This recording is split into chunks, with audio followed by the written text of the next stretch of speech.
आज हम class first का लेक्चर स्टार्ट करने जा रहे हैं जिसका नाम है फ्रिक्शन। स्टूडेंट, फ्रिक्शन को हम ऐसे डिफाइन कर सकते हैं कि वो फोर्स जो किसी ऑब्जेक्ट को मूव करने से रोकने की कोशिश कर रहा है, means force which resist the motion of object. वो फोर्स जो किसी ऑब्जेक्ट को आगे मूव करने से रेजिस्ट क्रिएट करे, मीन्स रुकावट क्रिएट करे, इस फोर्स का हम नाम देते हैं friction. Means force which resist the motion of object is called friction. So it can be defined as, in other words, when a body slides or tend to slide on surface, an opposing force are developed between the surface and contact. Student, अगर कोई object दूसरे object के surface के ऊपर slide करेगा, उसके नतीजे में क्या होगा? अपोजिंग फोर्स डेवलप होगा। अपोजिंग फोर्स क्या करेगा? जब एक ऑब्जेक्ट दूसरे ऑब्जेक्ट के सरफेस के ऊपर स्लाइड करने की कोशिश करेगा, फिर उस ऑब्जेक्ट के सरफेस और जो ऑब्जेक्ट स्लाइड कर रहा है उस ऑब्जेक्ट के सरफेस और जहाँ पे कोई ऑब्जेक्ट स्लाइड कर रहा है, इन दोनों ऑब्जेक्ट के सरफेस के बीच में अपोजिंग फोर्स डेवलप होगा। वो अपोजिंग फोर्स क्या करेगा? उस ऑब्जेक्ट को स्लाइड करने से आगे जाने से रोकेगा। इस फोर्स का हम नाम देते हैं फ्रिक्शन। उसके बाद हमारे पास है static friction. Students, word static का मतलब है एट रेस्ट है। स्टूडेंट, स्टैटिक फ्रिक्शन हम इसको कहते हैं कि अगर कोई ऑब्जेक्ट और सरफेस के बीच में जो फ्रिक्शन क्रिएट होगा, शर्त यह है कि वो ऑब्जेक्ट रेस्ट में होगा। हम इसको कैसे डिफाइन कर सकते हैं? The friction between the object and the surface when the object at rest. अगर ऑब्जेक्ट और सरफेस के बीच में जो फ्रिक्शन क्रिएट होगा, मगर शर्त होगा वो ऑब्जेक्ट रेस्ट में होगा, फिर उस ऑब्जेक्ट और सरफेस के बीच में जो फ्रिक्शन क्रिएट हुआ, इस फ्रिक्शन को हम नाम देते हैं स्टैटिक फ्रिक्शन, क्योंकि वर्ड स्टैटिक का मतलब है एट रेस्ट। उसके बाद हमारे पास है काइनेटिक फ्रिक्शन, जिसका दूसरा नाम है sliding friction. So the friction between the body and surface when the object move on surface. Student, kinetic as word kinetic का मतलब है मोशन। स्टूडेंट, काइनेटिक फ्रिक्शन हम इसको कहते हैं जब ऑब्जेक्ट और सरफेस के बीच में जो फ्रिक्शन क्रिएट होगा, तब क्रिएट होगा जब वो ऑब्जेक्ट उस ऑब्जेक्ट के सरफेस के ऊपर मूव करेगा।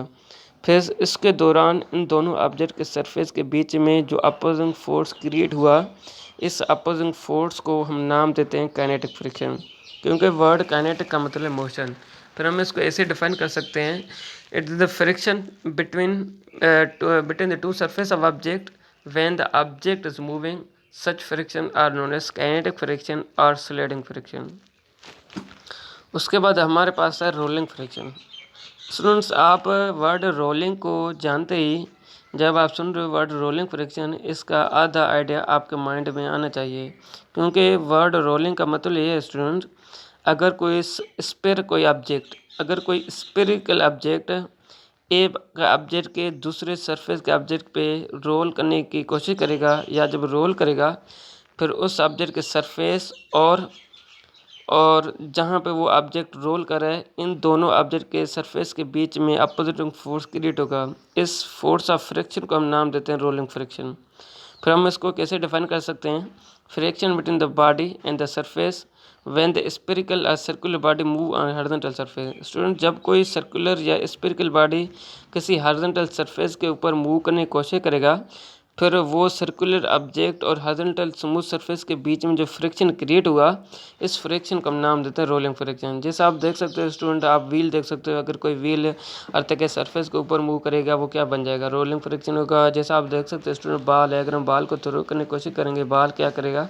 बाल अर्थ के सरफेस पे रोलिंग करने की कोशिश करेगा। फिर से बाल और अर्थ सरफेस के बीच में जो फ्रिक्शन है वो रोलिंग फ्रिक्शन है। जैसा व्हील हो गया, वैसे बहुत सारे एग्जाम्पल हैं। स्टूडेंट, उसके बाद हमारे पास है method of decreasing the friction, कि हम फ्रिक्शन को कैसे डिक्रीज कर सकते हैं। स्टूडेंट, फ्रिक्शन को हम डिक्रीज कर सकते हैं, तब डिक्रीज कर सकते हैं कि सबसे पहले हमें क्या करना चाहिए, जो हम सरफेस सेलेक्ट करें वो दोनों सरफेस जो है स्मूथ होना चाहिए। अगर दोनों सरफेस स्मूथ होना चाहिए, फिर हम फ्रिक्शन को डिक्रीज कर सकेंगे। दूसरा स्टूडेंट, हम lubricant, specially suitable lubricant use करेंगे। अगर हम लुब्रिकेंट सरफेस पे यूज़ करेंगे, फिर हम फ्रिक्शन को भी रिमूव कर सकते हैं। दूसरा स्टूडेंट, हम यूजिंग बॉल बेरिंग इस्तेमाल करके हम फ्रिक्शन को रिड्यूस कर सकते हैं।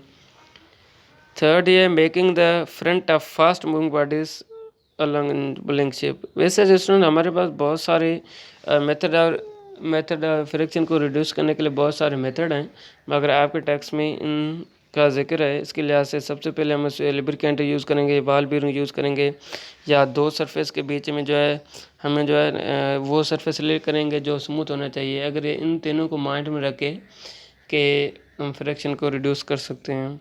उसके बाद हमारे पास है लिमिटिंग फ्रिक्शन। उसमें लिमिटिंग फ्रिक्शन को हम सेल्फ एडजस्टिंग फोर्स कह सकते हैं, क्योंकि when the applied force increase on the body, जब हम अप्लाइड फोर्स किसी ऑब्जेक्ट पे इंक्रीज करें, इसके नतीजे में क्या होता है, फ्रिक्शन भी इंक्रीज हो रहा है।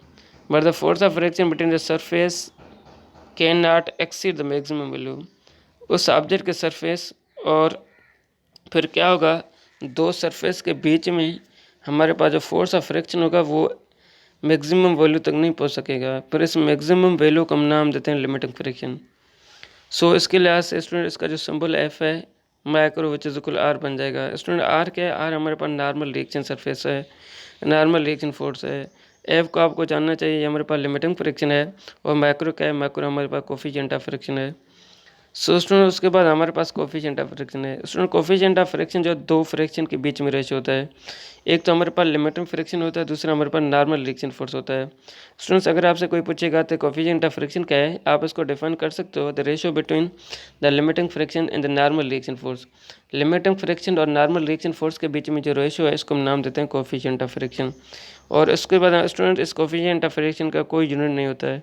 ये यूनिट इसलिए नहीं होता है क्योंकि ये जो हमारे पास कोफिशिएंट ऑफ फ्रिक्शन है ये दो फोर्सेस के बीच में रेशियो होता है। इसके वजह से अगर कोई क्वांटिटी दो रेशियोज के बीच में फ्रिक्शन होगा, ये इसका यूनिट नहीं होगा, क्योंकि ये दोनों जो फोर्स आपस में कैंसिल हो जाएंगे। मगर हम इसका कोई यूनिट नहीं है, मगर हम इसको जो है नंबर में लिख सकते हैं, एक्सप्रेस कर सकते हैं। सो इसको हम ऐसा लिख सकते हैं, micro which is equal F upon R. इसको आप बाय क्रॉस मल्टीप्लाई कर सकते हो, F is equal micro R भी लिख सकते हो, जिसके लिहाज से हमारे पास लिमिटिंग फ्रिक्शन बन जाएगा। So the coefficient of friction is are two type. Student coefficient of friction के दो टाइप हैं। एक तो हमारे पास कोफिशिएंट ऑफ स्टैटिक फ्रिक्शन है जिसका सिंबल माइक्रोस है, दूसरा हमारे पास कोफिशिएंट ऑफ काइनेटिक फ्रिक्शन है जिसका हमारे पास सिंबल यू के है। फिर हम इसको ऐसा लिख सकते हैं, U S is greater than you के, या इसको आप ऐसा भी लिख सकते हो, F S is less than F के। सो इसका मतलब क्या हुआ स्टूडेंट, इसका मतलब ये हुआ जो हमारे पास स्टैटिक फ्रिक्शन है वो ग्रेटर है किससे, काइनेटिक फ्रिक्शन से। सो उसके बाद हमारे पास है फ्लूइड फ्रिक्शन है। When the object move through fluid, student अगर कोई ऑब्जेक्ट फ्लूइड में मूव करेगा then it feel a retarding force. इसको क्या होगा, इसको एक रिटार्डिंग फोर्स महसूस होगा। इस रिटार्डिंग फोर्स का नाम लेते हैं फ्लूइड फ्रिक्शन, नाम देते हैं फ्लूइड फ्रिक्शन, या इसका नाम देते हैं विस्कस ड्रैग। सो स्टूडेंट्स आज के लिए इतना काफ़ी है। आप लोगों को चाहिए कि ये आप जो टॉपिक देख रहे हो, एक तो हमारे पास स्टोक लॉ है, दूसरा हमारे पास टर्मिनल वेलोसिटी है। आप लोगों को चाहिए कि आप स्टोक लॉ और टर्मिनल वेलोसिटी को अच्छी तरीके पढ़ लें। आप अपना ये असाइनमेंट अपने क्लास फर्स्ट ईयर में भेज दें। सो स्टूडेंट थैंक यू, अल्लाह हाफिज़।